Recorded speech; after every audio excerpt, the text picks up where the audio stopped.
Sayyidina wa nabiyina wa maulana Muhammad wa ala alihi wa sahbihi ajma'in. Subhanaka la ilma lana illa ma 'allamtana innaka antal alimul hakim.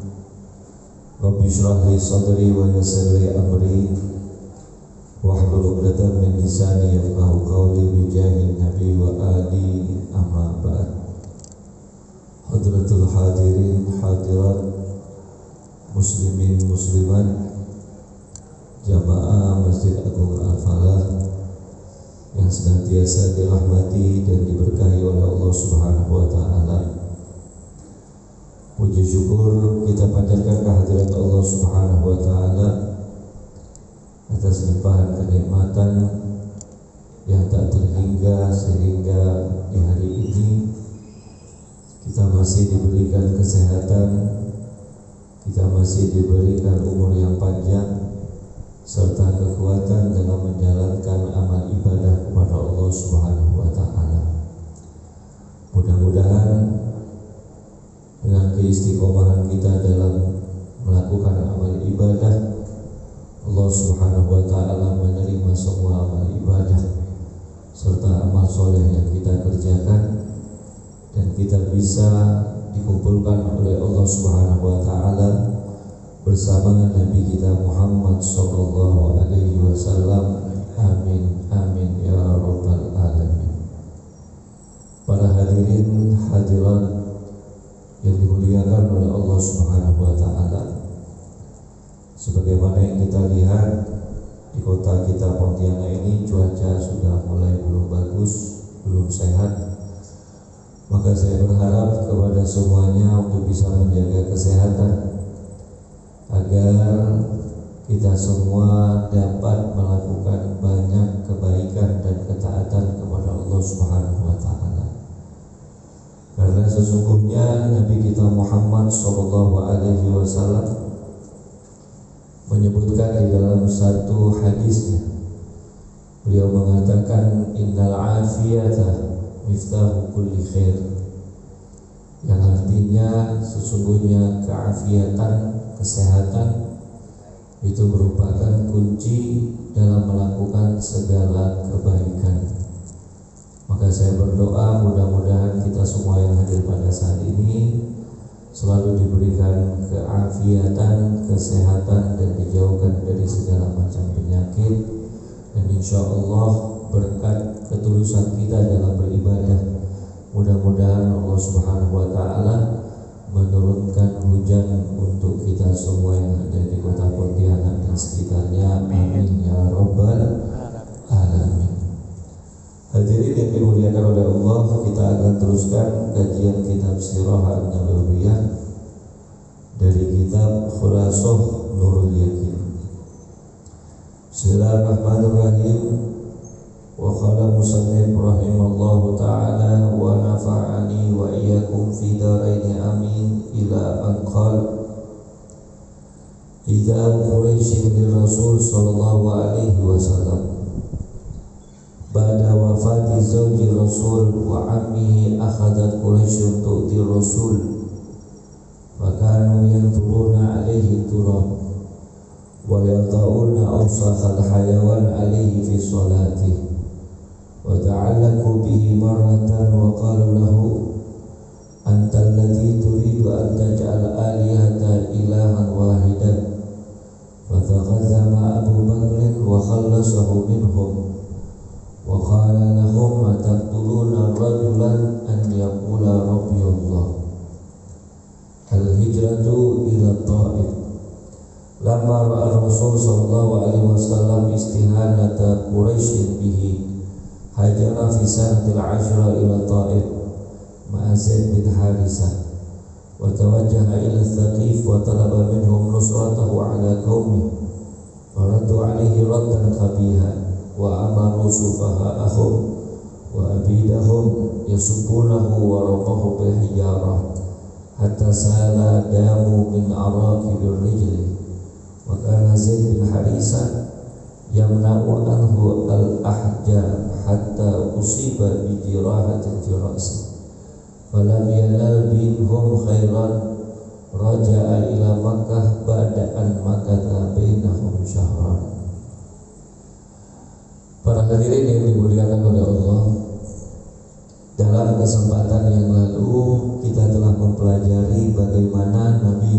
Muhammad SAW merasakan rasa duka yang begitu mendalam karena beliau telah ditinggal oleh dua kekasih hati terbaik. Yang pertama adalah istri tercinta beliau, Sayyidatuna Khadijah binti Khuwailid, dan yang kedua adalah paman beliau, Sayyidina Abu Thalib radhiyallahu anhuma. Perasaan duka yang begitu mendalam di dalam hati Nabi SAW bukan hanya karena mereka adalah orang-orang yang dicintai oleh Nabi SAW saja, akan tetapi mereka berdua ini adalah orang-orang yang setia untuk mendukung perjuangan Rasul SAW. Dan mereka berdua juga termasuk orang-orang yang selalu siap mengawasi dan membantu dalam perjuangan dakwah yang dilakukan oleh Nabi SAW ketika beliau mendapatkan tekanan-tekanan dari orang-orang kafir Quraisy. Maka Nabi SAW mencoba untuk kuat, mencoba untuk tegar dalam menghadapi rintangan-rintangan dalam perjuangan dakwah. Maka setelah keduanya ini dikuburkan, tidak selang beberapa hari, beberapa minggu, orang-orang kafir Quraisy itu mulai mengusik Nabi. Mereka mulai memperlakukan Nabi SAW dengan perlakuan-perlakuan yang keji. Ada di antara mereka yang dengan sengaja melemparkan pasir di depan Nabi Muhammad.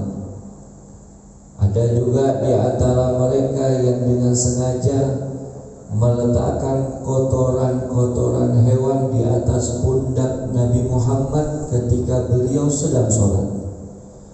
Dan ada juga yang dengan sengaja menteror Nabi SAW, bahkan sampai mengancam dengan ditariknya leher Nabi SAW. Lalu mereka mengatakan bahwa dalam ancamannya itu mereka mengatakan bahwa untuk apa kamu memberikan ajaran yang baru kepada kita? Maka ini dilalui oleh Nabi SAW dengan penuh kesabaran. Namun kesabaran Nabi SAW membuat para sahabat Rasul SAW itu merasa kasihan. Termasuk juga yang paling utama adalah keluarga Rasul SAW. Dan sebagaimana kita ketahui, perlakuan demi perlakuan yang didapati oleh Nabi SAW tidak membuat Rasulullah SAW lemah, tidak membuat Rasulullah SAW patah semangat, dan juga tidak membuat Rasulullah SAW untuk membalas dengan perlakuan yang serupa.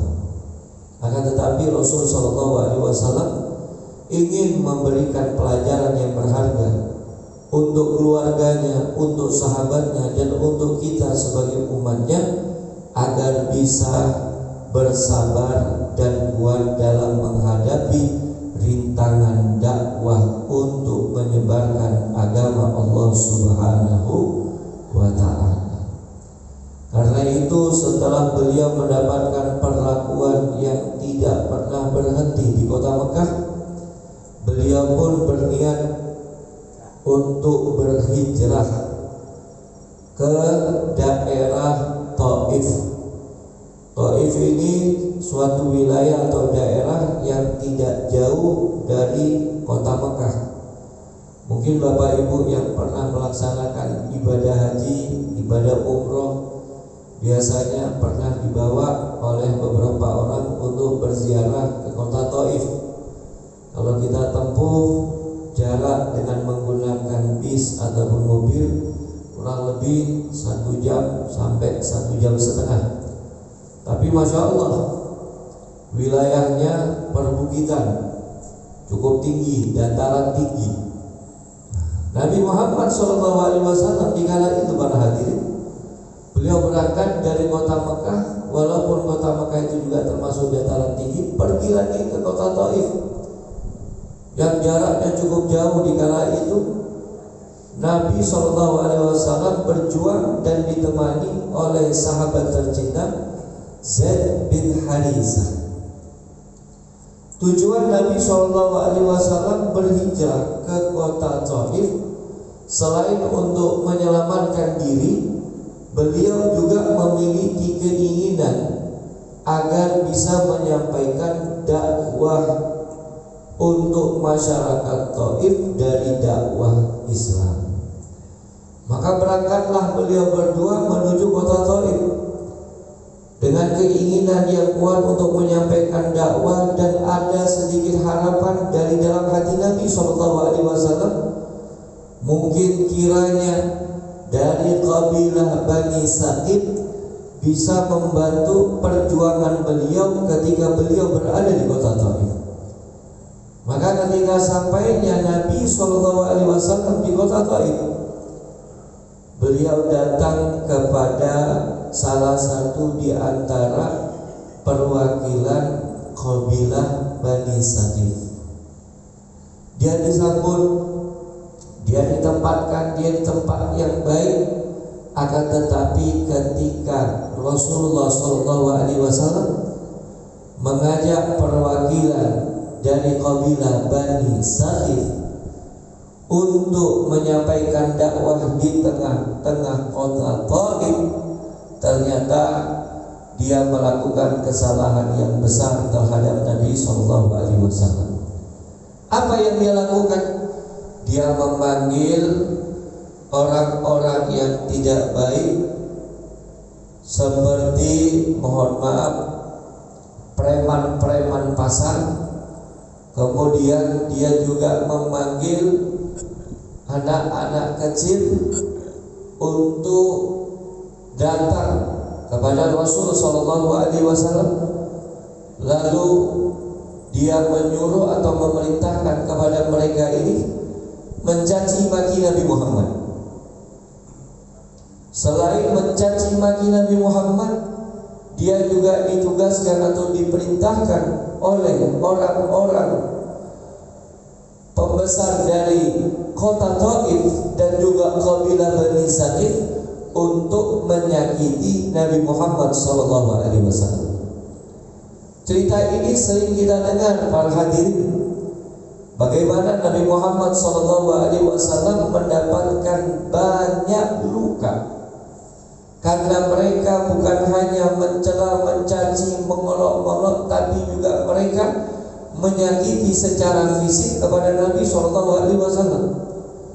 Bahkan diceritakan ketika mereka sudah merasa puas dengan olokan mereka terhadap Nabi SAW, mereka mengambil batu lalu kemudian melempar Nabi SAW.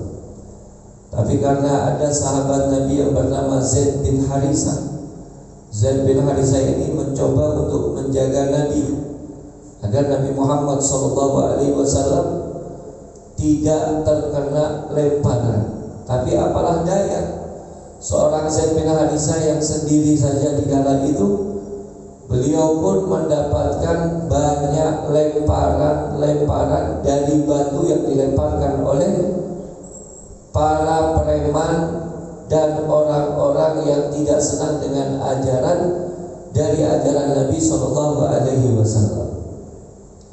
Nabi SAW pada saat itu merasakan sakit yang luar biasa, sampai Nabi Muhammad SAW itu mengeluarkan darah di beberapa tubuhnya.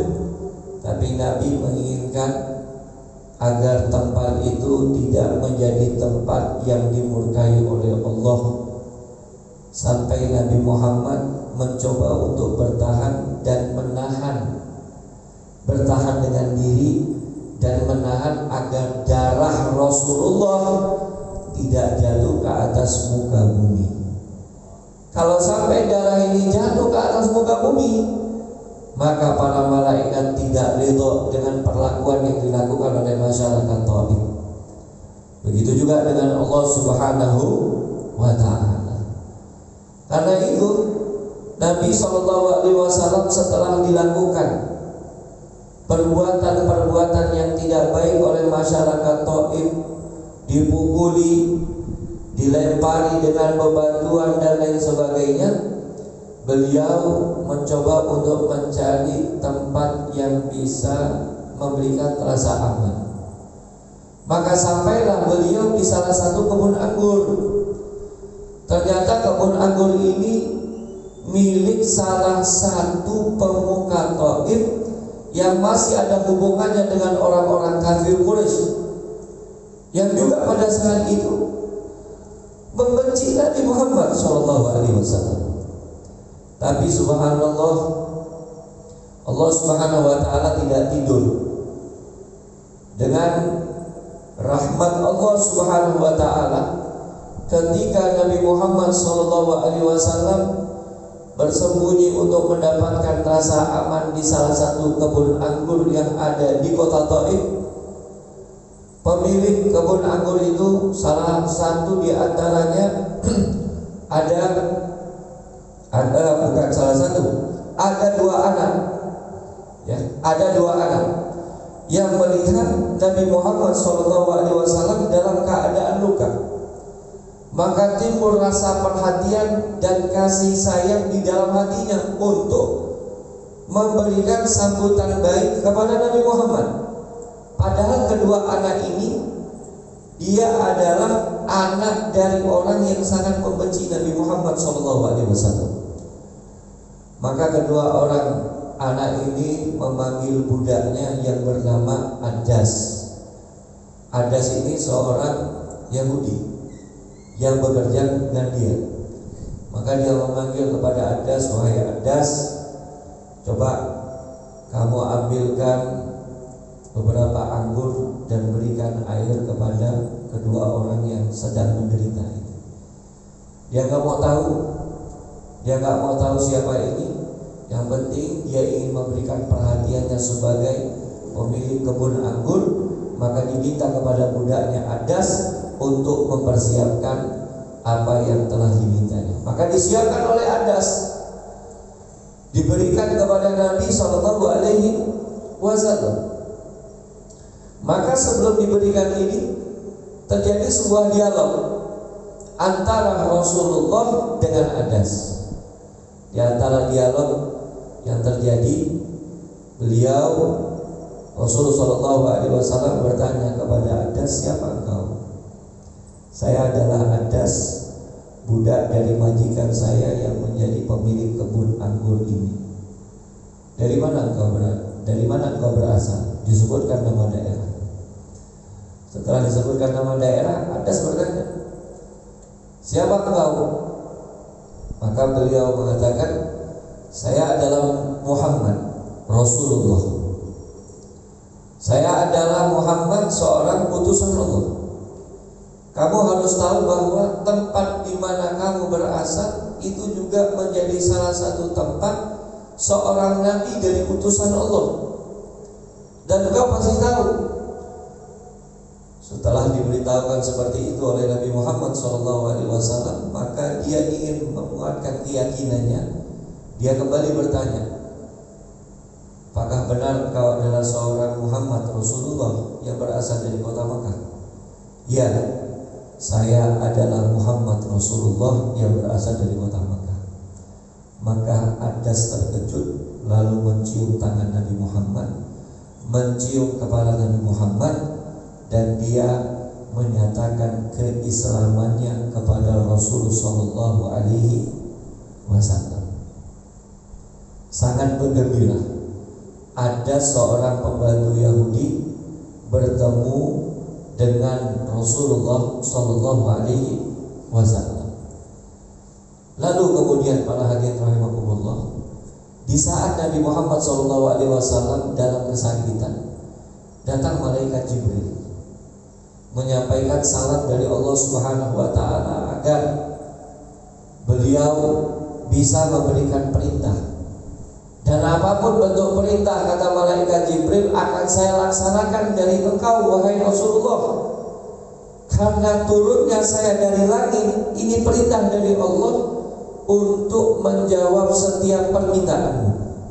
Maka jika engkau berkenan, saya akan memanggil malaikat penjaga gunung agar mereka datang, lalu kemudian mereka membawa salah satu gunung di kota Mekah untuk dilemparkan ke kota Taif. Maka apa kata Nabi Muhammad? Tidak ya Jibril, aku tidak ingin seperti itu. Rasulullah mengatakan, Allahumma hdi qaumi fa innahum la ya'lamun. Ya Allah, berikanlah petunjuk kepada mereka, karena sesungguhnya mereka belum mengetahui siapa aku. Itu adalah harapan dan doa dari Nabi Muhammad SAW. Maka mereka masyarakat Taif tidak mendapatkan perlakuan buruk dari malaikat-malaikat Allah Subhanahu wa taala, karena Nabi Muhammad SAW tidak meminta kepada Allah untuk dibalas dengan balasan yang buruk. Tapi justru di dalam doa Nabi SAW, beliau berharap nanti anak cucunya bisa beriman kepadaku. Karena pada hari itu Nabi menyatakan sesungguhnya mereka tidak mengetahui dengan kedudukanku.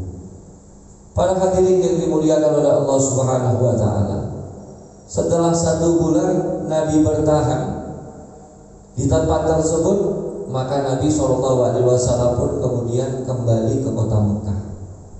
Zaid bin Harisah bertanya kepada Nabi Muhammad, apakah benar kita akan kembali ke kota Mekah di saat mereka itu mulai menghinamu wahai Rasulullah, mulai mengecammu wahai Rasulullah?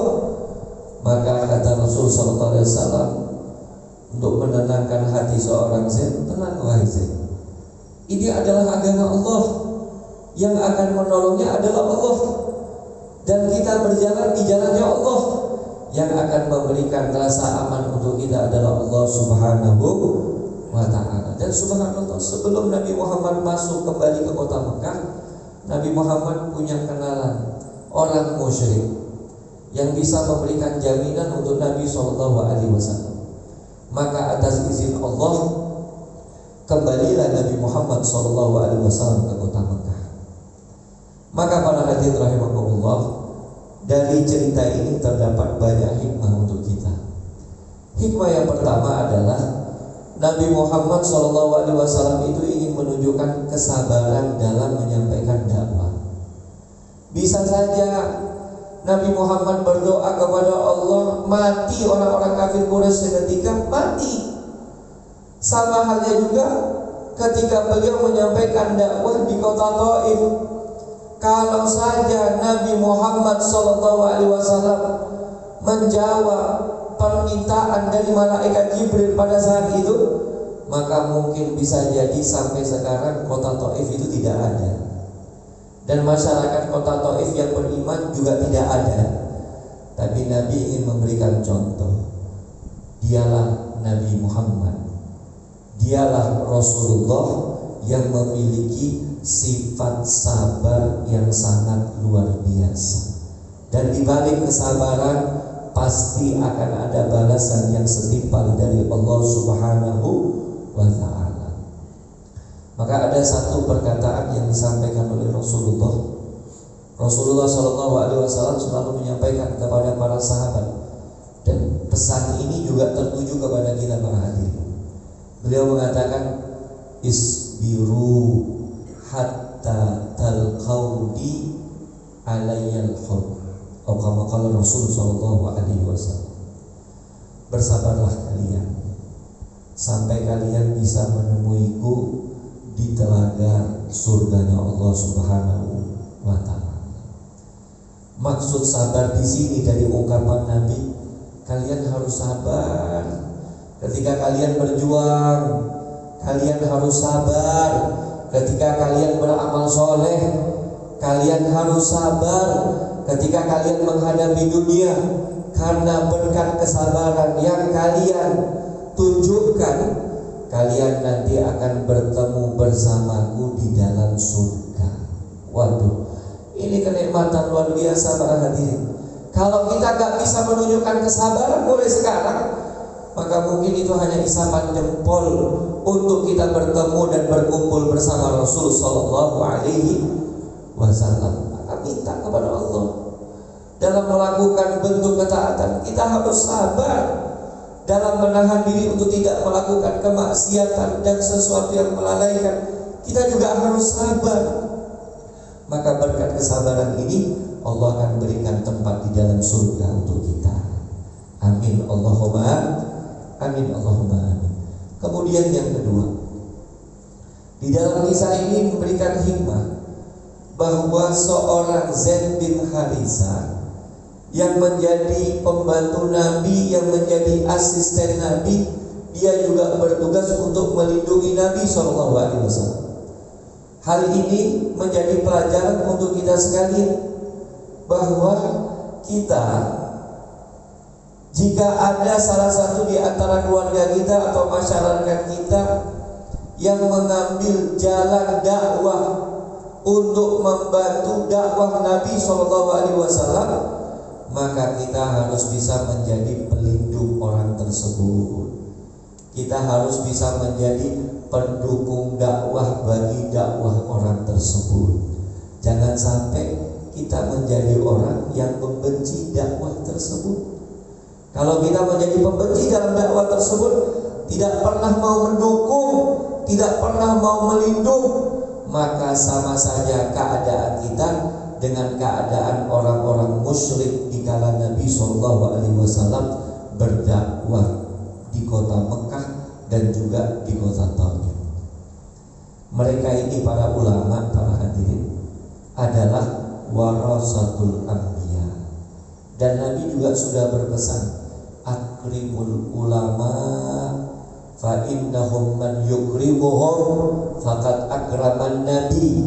Kalian muliakanlah ulama, kalian baikilah ulama, kalian lindungilah para ulama, karena sesungguhnya orang-orang yang memuliakan ulama, maka sama saja dia telah memuliakan Nabi Muhammad Sallallahu Alaihi Wasallam. Kemudian hikmah yang ketiga, kita lihat bagaimana Nabi Sallallahu Alaihi Wasallam tidak serta-merta langsung berdoa kepada Allah, tapi Nabi berdoa kebaikan untuk orang yang menyakiti Nabi. Maka ini pelajaran untuk kita, siapapun yang pernah menyakiti kita para hadirin, jangan mudah kita membalas dengan balasan yang serupa. Karena sesungguhnya Nabi kita Muhammad SAW tidak pernah membalas setiap perbuatan jelek dengan perbuatan jelek, tapi justru Nabi ganti dengan perbuatan baik. Salah satunya adalah dengan mendoakannya. Kita mungkin terkadang pernah merasa tetangga kita ini kok sakit hati sama kita, ada saudara kita kok hasut benar sama kita, belum lagi sikap-sikap yang sering ditunjukkan kepada kita. Demi Allah, kalau kita benar-benar ingin menunjukkan sifat Nabi SAW, ketika keadaan kita saat itu banyak disakiti, banyak dimusuhi, maka kita harus bersabar dan kita tunjukkan sifat mulia Nabi Muhammad SAW dengan membalas kebaikan untuk mereka. Kalau kita tidak mampu untuk memperlakukan mereka dengan kebaikan, minimal kita doakan. Siapa? Tetangga kita mungkin yang pernah menyakiti. Siapa? Keluarga kita yang mungkin terlalu hasut dengan kita. Kita catat namanya, kita doakan, mudah-mudahan dia mendapatkan kebaikan dari Allah Subhanahu wa ta'ala. Itulah hikmahnya para hadirin. Gak mesti kita membalas dengan keburukan. Kalau kita melakukannya, maka keadaan kita lebih buruk dari keadaan orang yang telah memperlakukan buruk terhadap kita. Lalu yang keempat, kita tahu ada seorang budak yang bernama Adas. Dia membantu Nabi SAW dengan memberikan pelayanan selama 1 bulan kepada Nabi SAW. Maka hal ini mengajarkan kepada kita, seberapa sulit pun kita dalam mengajarkan kebaikan, seberapa besar pun pengorbanan yang telah kita lakukan dalam dakwah, maka nanti akan diberikan buah dari hasil perjuangan dakwah kita. Nabi Muhammad SAW merasa gembira setelah beliau itu mendapatkan perlakuan yang tidak baik, tapi masih ada di kota Taif yang mau beriman di kala itu kepada Nabi Muhammad. Siapa dia? Seorang budak Yahudi yang bernama Adas. Maka ini yang menyenangkan hati Nabi Muhammad SAW. Dan setelah doa yang dipanjatkan oleh Nabi SAW, sebagaimana yang kita lihat, Masya Allah, kota Taif mereka adalah penduduk yang beriman dan sangat mencintai Nabi SAW. Kemudian yang terakhir, dikatakan oleh ulama ahli sejarah, ketika Rasulullah SAW itu berada di kebun anggur, lalu diberikan segelas air minum, diberikan pelayanan, dan juga diberikan buah anggur. Itu menunjukkan bahwasanya agama kita Islam ini adalah agama yang indah, agama yang baik, agama yang harus bisa menyampaikan nilai-nilai manis kepada umat manusia.